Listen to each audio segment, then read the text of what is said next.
Good morning students, my name is Bhavtosh. I am from The Om Public School. Today I will teach class 10th about the chapter electricity.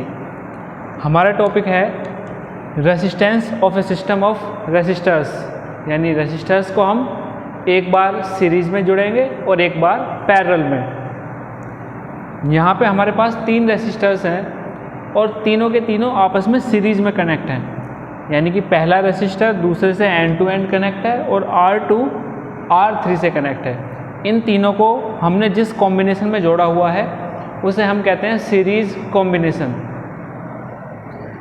इसमें ये volt meter लगा हुआ है इनके parallel में। R1 के अंदर जो पोटेंशियल डिफरेंस है वो है V1, R2 के अंदर V2 और R3 के अंदर V3। यहाँ पे एक बैटरी लगी हुई है और की, इसके अंदर जो टोटल करंट है वो है I। सीरीज में करंट सेम होता है तो इसलिए R1, R2 और R3 तीनों के अंदर जो करंट है वो है I। तो पोटेंशियल डिफरेंस जो होगा वो होगा V equal to V1 plus V2 plus V3, यानी टोटल पोटेंशियल डिफरेंस इन तीनों का सम होगा। तो पोटेंशियल डिफरेंस का फॉर्मूला हम जानते हैं ओम्स लॉ से, V equal to I into R। तो V इक्वल टू क्या हो जाएगा, I इंटू RS, यानी कि सीरीज। RS का मतलब है कि सीरीज का टोटल रेजिस्टेंस।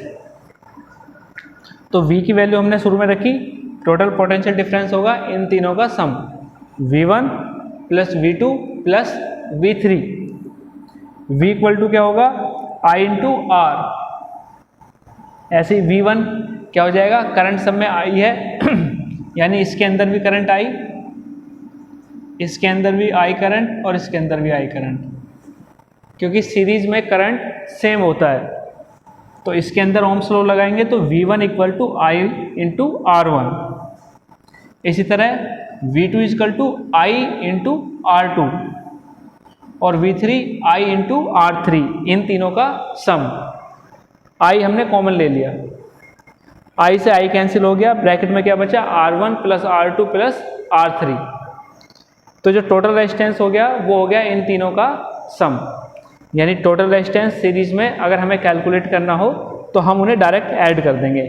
तीन रेजिस्टर सीरीज में, तीनों का अगर हमें सीरीज में रेजिस्टेंस निकालना है तो ये हो जाएगा R1 plus R2 plus R3।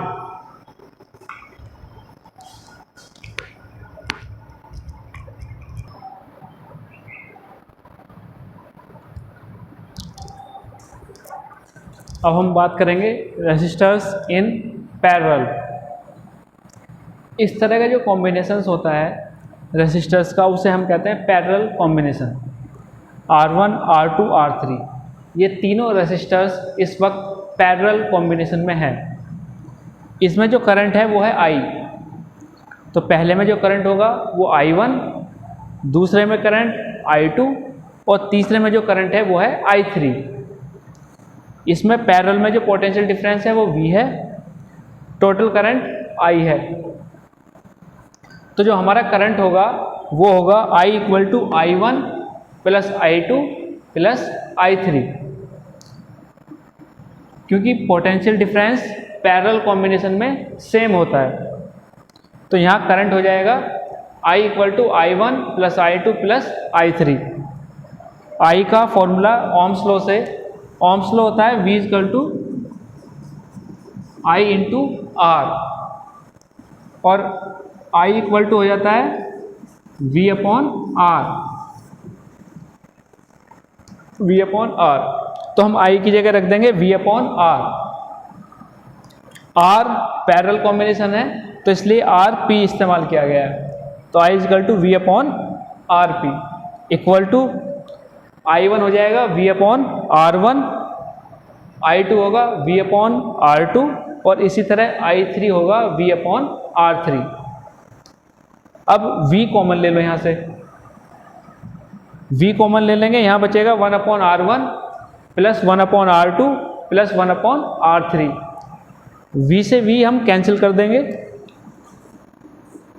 तो ये हो जाएगा 1/RP equal to 1/R1 plus 1/R2 plus 1/R3।